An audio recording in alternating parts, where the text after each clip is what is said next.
Hej, jeg hedder Christian. Og jeg hedder Mark. Og vi har fået til opgave at lave en videodagbog for, hvad vi har lavet i dag. Og det starter med, at vi står kl. 8, og så spiste vi morgenmad lige med det samme. Så efter det, så spillede vi kamp, og vi delte 2 hold. Og mit hold vandt selvfølgelig. Og så efter det, så fik vi frokost. Og så var der nogen, der tog i Rema 1000 og købte ind. Og så efter frokost, så var vi ude og træne med en fiske. Og så spiste vi aftensmad.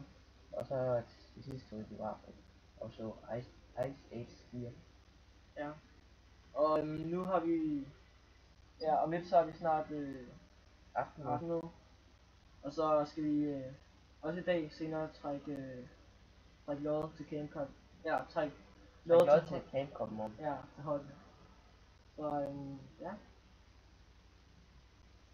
Vi er ikke rigtig mere her. Nej. Ja, vi ses. Vi ses.